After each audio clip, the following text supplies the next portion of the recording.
Salve nerds, galera! One Punch Man, episódio final e um anime novo que, cara, eu tô receoso de falar o nome desse anime porque é gigante. É Katsuchi Kamidata Kemono Tachie. Nossa, é muito gigante esse nome. Eu acho que eu vou tentar traduzir essa coisa para português. Deixa eu ver se o meu kanji está bom. Mas seria alguma coisa como as bestas sagradas abandonadas, tá? Vocês vão entender quando eu fazer o resumo, tá? Então se inscreve no canal e compartilha e bora começar com One Punch, que já mereceu um final e eu achei um final muito digno. Foi muito bom, apesar de que, né, parece ser um episódio ainda comum, né? Podia ser, sei lá, né, eles podiam mostrar até a parte lá do Orochi, né, versus Saitama, mas não vão mostrar, né? Pelo menos não agora. É bom que pelo menos eles têm mais tempo aí pra desenhar melhor e tal, né? Deu uma polêmica aí em relação aos gráficos de One Punch. Mas enfim, isso é pra outro dia. O negócio aqui do One Punch, cara, é o seguinte. O Gaara tá tomando uma surra, mas uma surra violenta do Fang, né? Do Silver Fang. E o Genos fala, né, cara, pô, eles estão batendo perfeitamente, muito rápido, muito, sabe, é incrível, ele mal acompanha, mas claramente o Fang tá tomando aí as rédeas da situação, ele tá dominando o Garo, mesmo o Garo tendo a técnica, né, semelhante a do Silver Fang, não é o suficiente. Enquanto isso, quando ele tenta fugir no estilo 4 patas, ele até surpreende ali o Bang, né, de alguma forma, quando ele tenta usar isso pra fugir, só que o Bomb destruiu os monstros muito rápido e acabou cercando o Garo. E aí chegou uma hora que ficam os dois juntos, cara, contra ele. E ele só apanha e apanha mais um pouco. E apanha sem parar, até uma hora que ele vê a vida dele passando diante dos olhos, né? Foi um momento justamente muito tenso ali da vida dele, que foi quando ele era pequeno, né? Porque que ele começou, de onde que ele começou a levantar o braço pros outros, né? Enfrentar as pessoas que se diziam heróis, né? E a gente vê que a história dele é bastante injusta, inclusive. O Garo, ele era de uma escola em que as crianças ficavam brincando de super-heróis, né? Igual aquela animação lá que ele via na TV. Só que ele era escolhido para ser o vilão da brincadeira. Lembrando que os vilões nas séries, por mais que ele gostasse, né? Os monstros só se davam mal, né? E aí a criançada juntava nele mesmo, segurava ele pro cara mais popular bater e tal. Até que um dia ele se cansou e revidou, né? E revidou mesmo com o pessoal segurando ele, né? Porque o pessoal da turma juntou nele pra dar prioridade pro cara lá popular. E aí ele ergueu o braço, né, no cara, sentou o cacete nele e o pessoal da sala culpou ele pela situação. E aí ele tomou uma dura do diretor e tal. E depois desse dia, né, cara, ele vê como é que o mundo é injusto, né? Mesmo ele não sendo o errado da história, ele tava só se defendendo, acaba que não importa, ele vai ser visto como o errado na história, né? Então ele decide que justiça e maldade não são coisas muito relevantes na sociedade, né? O que importa é ele se levantar e meter o cacete em qualquer um que tente jogar ele pra baixo. E neste momento é o Bang e o Bomb, né? Então, irmão, pode crer que ele consegue... E, cara, eu nem acredito que ele fez isso, cara. Depois de tomar uma surra violenta dos maiores artistas marciais de One Punch. Mano, o cara simplesmente conseguiu ali dar uma esquivada e bater com uma força absurda no chão. Lembrando que ele já estava em condição crítica, tá? Ele deu um golpe no chão avassalador, mas tipo, totalmente destruidor, sacou? E até surpreende, né? Pô, de onde que ele tirou esse poder, né?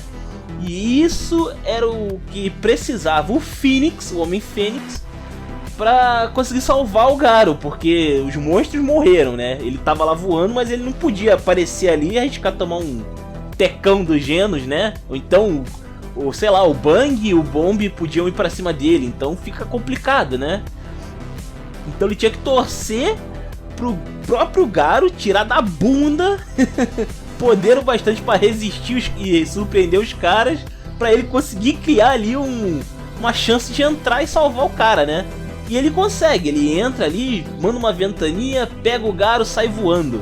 O Genos faz exatamente o que ele já estava planejando, né? Vou mirar e atirar no cara, né? Que, aliás, o nome do tiro dele não é mais incinerar, agora é canhão de energia espiritual. Parece que machuca. Mas o que aconteceu a seguir surpreendeu todos eles, né? Que foi o retorno daquela centopeia gigante, que é essa chamada de... como é que é o nome dela? Sentichoro, sei lá. É estranho o nome dela, né? Parece que é choro no final. E, cara, essa criatura é bizarramente forte. E não só isso, a gente tem aí um pouquinho... vamos dizer assim, uma pontinha, né, sobre o que seria aí o cara S1 da Associação de Heróis, que é o Blast. Por quê? Porque o Blast foi a única pessoa que conseguiu derrotar o Sentioro em uma luta. E ele, tipo assim, ele não conseguiu matar a criatura, saca? Ele não matou a criatura, mas ele conseguiu fazê-la ir embora, tá ligado? Ele não se meta mais com os humanos, ele não se meteu, tá ligado? Até esse momento. Mas ele voltou querendo vingança, né? E aí ele compra a briga ali com o Genos, o Bomb, o Bang. E cara, o cara é... aquela centopeia é muito gigante e é muito forte, sério, é bizarro.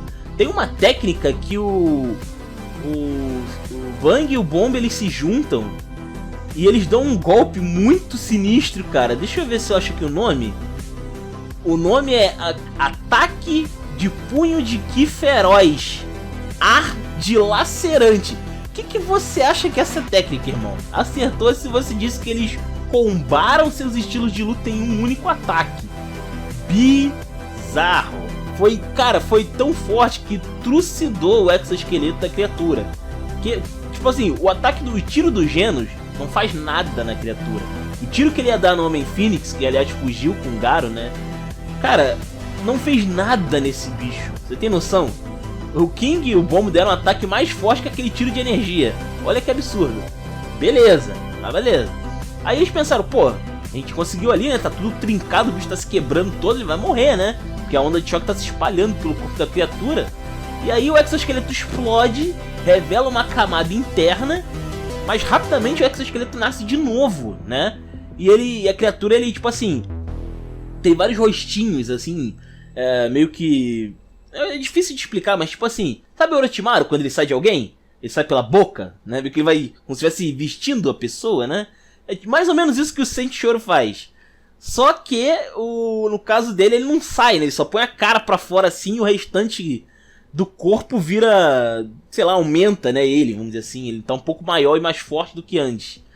E, caraca, foi insano. Tipo, a criatura não é imparável ali, né? O Genos tenta ganhar um tempo pro Bang e o Bomb fugirem, mas não adianta. Ele não tem poder pra lidar com a criatura, né? Mas ele consegue ali distrair ela e tal. Ele arrisca dar um golpe violento na criatura que não funciona. Ele perde uma perna, o Sentioro parte ele ao meio e engole uma parte dele. Aliás, engole não.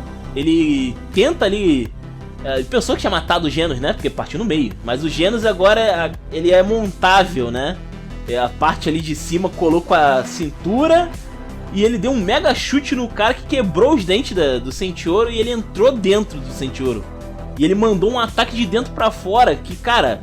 cozinhou o bicho de dentro pra fora, você tem noção? Ele queimou, incinerou a criatura de dentro pra fora. E a criatura tava viva depois disso, ela voltou como se nada tivesse acontecido. Que absurdo, o Genos usou tudo que ele tinha ali, inclusive, né? Ele tentou tanto ganhar poder, né, cara? E não é o bastante ainda, né? Caraca, ele fica decepcionado, inclusive. E aí a duplinha aí dinâmica tem que sair correndo, né? Aí o Bang e o Bomb saem correndo. Lembrando que eles ainda salvaram os heróis ali no meio do processo, né? Os heróis estavam já desmaiados pelo Garo. E aí eles ficam ali numa situação encurralada, porque eles têm que correr pra cidade, mas eles não querem levar a criatura pra lá, né? Então o Bang toma a decisão aí de se sacrificar, vamos dizer assim, né? Ele até diz que vai usar todo o ki dele pra parar a criatura e tal. Ele parece que ele tava se despedindo, né? talvez estivesse mesmo. Mas quem surpreende dessa vez é o King, porque o King aparece, chama o Sentioro pra mão e diz que o Blast está com ele. Olha só o Blast sendo mencionado de novo, né? E aí a gente vê um pouquinho lá na Associação de Heróis que ele pediu informações, né, sobre essa centopeia. E aí alguém de lá falou, né, sobre o Blast e essa rixa que o Sentioro tem com ele. E aí ele tá usando isso pra chamar ali, né, usando um megafone maluco. E ele começa a ofender ali, falando que a criatura é fraca, que não sei o que, pode vir. Não gostou, irmão, volta pra debaixo da terra, vai mamar nas tetas da tua mãe. E o bagulho ficou louco, né? O Sentioro foi pra cima. E, cara, coragem aqui. Aqui tem coragem, irmão. Foi brabo aquilo ali. O King foi macho de ir ali pra frente, hein? Enfrentar aquela centopeia. E ele começou a chamar o Saitama desesperado, né, cara? Saitama, meu Deus, aparece aqui, socorro, né? E o Saitama aparece no último segundo, cara, com o Sentioro quase encostando na cara do King. E ele dá uma moca, cara, a centopeia inteira, que é do tamanho de uma cidade, sumiu. A criatura sumiu. Sabe o que é isso? Com um soco. Foi com um soco só. E por que o Saitama bateu com tanto gosto, com tanta vontade? Porque ele finalmente experimentou o gostinho da derrota com os jogos do King. Foi só por isso que ele deu um golpe com tanta vontade. Cara, impressionante. Esse Saitama é... O cara é sem limites. O cara é fora de série, na moral. O King até... O King ainda fica mais abismado do que acontece depois. Que o Genos aparece, todo carcomido. E ele pergunta pro Saitama, né, o que falta nele, né, pra ser um herói melhor. E aí o Saitama fala, sei lá, acho que mais poder, né. E aí o Genos agradece, né. Pô, obrigado, velho, Saitama, agora eu vou seguir esse caminho de poder e tal. Aí o King, mano, não faz isso, cara. Não dá trela pro Saitama, cara. Ele não é boa influência, não faz isso. E não é mesmo não, não é mesmo não. E terminou assim. O Garo, ele foi recrutado pra Associação de Monstros. A gente não sabe o que vai acontecer com ele. Quer dizer, quem viu o mangá obviamente sabe, mas enfim, você entendeu. E tá todo mundo salvo por enquanto, né? Vamos ver o que acontece aí, porque o futuro é promissor pra One Punch, cara. Essa parte nova que vai vir é bem maneira. Eu acho que eles não decidiram não passar tudo, né? Porque a história do Orochi não acaba no Orochi, né? Ainda tem mais umas coisinhas acontecendo depois. Mas legal de ver aí que vamos ter pelo menos uma continuação, vai, merecida. Cara, muito louco, é muito insano, na moral. E agora vamos falar sobre as Bestas Sagradas Abandonadas, que é um anime muito louco. Achei bem legal, tem uma pegada de Van Helsing. Eu vou explicar mais ou menos aqui como é que é, eu acho que eu entendi mais ou menos. Tipo assim, houve uma colonização de um continente, um novo mundo, por assim dizer, né? Chamado Pátria, beleza? O pessoal se estabeleceu lá, criou uma nação democrática. É uma democracia ali. Só que houve uma descoberta naquela região de uma fonte de energia muito rara e única chamada Sonium. Sonium Ori, mais ou menos. E isso provocou um conflito, essa busca por esse recurso provocou um conflito que rachou o país em dois. Aí de um lado nós temos a União Industrial do Norte e as cidades mineiras da Confederação do Sul. E eles começaram a entrar em guerra civil ali entre eles, né? Onde o lado sul tem muito, mas tipo infinitos soldados a mais. E eles também parecem estar muito mais preparados que o pessoal do norte. Porém, o pessoal do norte, eles têm um plano secreto para ganhar a guerra, que era basicamente transformar alguns de seus soldados em criaturas, monstros, tá ligado? Mutações. E funcionou. Eles criaram realmente um exército ali bizarro de criaturas mitológicas muito loucas. Você vê ali centauro, lobisomem, minotauro, sei lá, hidra. Você vê vários bichos assim. Porém, tem um pequeno detalhe, vamos dizer assim, né? Que é o seguinte. Esse pessoal começou a virar as criaturas permanentemente. Porque conforme, parece algo que dá a entender, né? Que conforme eles vão se usando essas transformações, sempre que eles voltavam ao normal, seu estado humano, alguns resquícios da transformação continuavam. sacou? E conforme eles iam se transformando, aquela coisa ia se espalhando pelo corpo. E o que dá a entender é que em um dado momento não tem mais volta, né? Eles iam virar monstro infinito, tá ligado? Direto. E qual é o ponto aqui, né? Em um dado momento, um deles começa a perder o controle na forma de monstro, que é o Abe. Essa é a primeira vítima aí dos caras. E ele se mata pra tentar proteger ali o exército dele, né? A equipe dele, né? O que deixa todo mundo ali, pô, pasmo, né? Principalmente o líder deles, que é o Hank. O Hank, ele é um lobisomem, a transformação dele é um lobisomem. E cara, o nome desse pessoal aí, dessas criaturas, né? Eles são chamados de encarnados, das pessoas que se transformam, né? E aí o Hank tem um vice ali, que é o Caim. O Caim é o vice-capitão ali dos encarnados, né? Só tá abaixo do Hank. E ele vira justamente um tipo de vampiro, demônio, sei lá, um cramunhão lá da vida. E eles têm ali uma parceria ali com a doutora Elaine, que é a responsável pelos encarnados. Foi ela quem deu origem a essas coisas aí, né? E ela tá tentando dar um jeito de trazer, vamos dizer assim, de evitar que eles se transformem permanentemente, né? Porque isso já é evidente por ela, né? Ainda mais depois que o Abe morre. E aí cabe a ela encontrar uma cura. Só que no decorrer da história eles vão avançando, vão ganhando a guerra, vão se transformando, porque só conseguem lutar praticamente desse jeito. E aí eles conseguem chegar ali no último cerco, né? A capital do território inimigo. Porém, né, a Elaine ainda não conseguiu achar a cura e outras criaturas também foram morrendo, né? Foram se matando, vamos dizer assim, porque eles foram perdendo o controle da sua transformação, foram dominados pelas criaturas, né? E chegou num ponto em que a Elaine decide erradicar as criaturas antes de fazer o cerco. E ela começa justamente com o Hank, que, cara, ele era apaixonado por ela. Ele era apaixonado, e a mulher deu um tiro na barriga dele, cara. Que bizarro. E ainda por cima ela chamou o Caim, que é o parça dele, né, o vice dele, pra ajudar a esconder o corpo. Só que o Caim trai ela e aparentemente ele tá sendo dominado pelo monstro dele, não fica bem claro. Mas dá a entender ali que ou ele era duas caras desde o início, né, desde o início ali dos monstros, surgimento dessas criaturas, né, ou ele tá sendo dominado, das duas uma, né. E aí o nosso querido Hank, ele acorda 2 meses depois de um coma, porque ele não morreu desse tiro, incrível, né. E ele conhece aí uma pessoa nova, que é a segunda tenente Lisa Handcastle. Oi, eita nome, hein? Mas o corpão tá em dia. E não se engane pelo corpo, cara. Ela é um soldado no fim das contas, né? E ela é do time do norte, né? Do time dele. E ela explica que ele tá desacordado aí 2 meses, né? Perdeu a vida, a guerra já acabou, eles ganharam. Porém, as criaturas aí, o Caim dispersou todo mundo, mandou todo mundo de volta pra casa. Tem gente ali que tem família e tal. E esses caras foram, sendo que eles estão sendo cada vez mais dominados pelas criaturas, né, que eles viravam. Imagina, você mandou os caras pra casa pra eles matarem a família, basicamente, né. Alguns ali já fizeram atrocidades há muito tempo, inclusive, né, desde que o Hank está em coma.